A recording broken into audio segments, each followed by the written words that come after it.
आज Doubtnut app download करें। Doubtnut पर अपने सभी गणित, रसायन विज्ञान, भौतिक विज्ञान और जीव विज्ञान के डाउट्स का करो सफाया। बस प्रश्न की फोटो खींचो, एक ही प्रश्न को क्रॉप करो और तुरंत वीडियो सोल्यूशन पाओ। अभी डाउनलोड करें। प्रश्न है, निम्नलिखित कथनों को ध्यान से पढ़िए। अंतराल संधि दो संलग्न कोशिकाओं के कोशिकाद्रव्य को जोड़कर कोशिकाओं को एक दूसरे के साथ संचार करके सुविधा प्रदान करती हैं। दूसरा है, आसंजी संधि पदार्थों को ऊतक से बाहर निकलने से रोकने में सहायता करती है। तीसरा है, संयुक्त उपकला केवल त्वचा की शुष्क पृष्ठ को ढकती है और रासायनिक तथा यांत्रिक तनावों से सुरक्षा प्रदान करती है। कशेरुकी भ्रूणों में अधिकांश अस्थियां वयस्कों में उपस्थित द्वारा प्रस्थापित हो जाती हैं। उपरोक्त कथनों में से कौन से में से कितने सही हैं? तो हमें बताना है कि इन कथनों में से कितने सही हैं, 4, 3, 1 या 2। सबसे पहले हम देखते हैं अंतराल संधि दो संलग्न कोशिकाओं को कोशिका द्रव्य को जोड़कर कोशिकाओं को एक दूसरे के साथ संचार करने में सुविधा प्रदान करती हैं।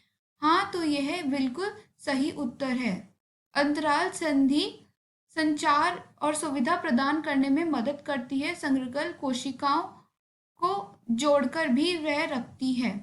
तो अब हम देखते हैं ये कैसे करती है। यह जो साइटोप्लाज्म होता है उसके बीच में यह एक जंक्शन बना देती है। इसी को हम यही है जो कि इसको हम अंग्रेजी में गैप जंक्शन भी बोलते हैं और यही सुविधा प्रदान करती है कोशिकाओं को एक दूसरे के साथ संचार करने में। तो इसलिए यह कथन एकदम सही है। अब दूसरा है, आसंजी संधि पदार्थों के ऊतक से बाहर निकलने से रोकने में सहायता करती है। आसंजी संधि है तो इसमें जो सहायता करती है पदार्थों को रोकने में जो सहायता करती है वह है आच्छादन जंक्शन। उसको हम क्या बोलते हैं? आच्छादन जंक्शन। अब तीसरा आता है, संयुक्त उपकाल केवल त्वचा की सूक्ष्म पृष्ठ को ढकती है। तो इधर लिखा है केवल। यदि यहाँ केवल नहीं होता तो यह उत्तर एकदम सही होता, परंतु वह मुख गुहा के जो नम स्तर होते हैं उनको भी वह ढकती है। तो इसलिए यह कथन हमारा गलत हो गया है। अब चौथा है, क्रोशिकी भ्रूणों में अधिकांश अस्थियां वयस्कों में उपस्थित द्वारा प्रतिस्थापित होती हैं। तो यह कथन भी हमारा गलत है। बोन्स टू कार्टिलेज नहीं परंतु कार्टिलेज टू बोन्स में परिस्थापित होती हैं। तो इसलिए यह कथन हमारा गलत हुआ है। अब हमें बताना है कि इनमें से कौन सा कथन सही है। तो हमारा सिर्फ जो पहला कथन है वही सही है। तो हमें जो पहला ऑप्शन दिया है वह 4 है, यानी कि यह गलत है। 3 यह भी गलत है।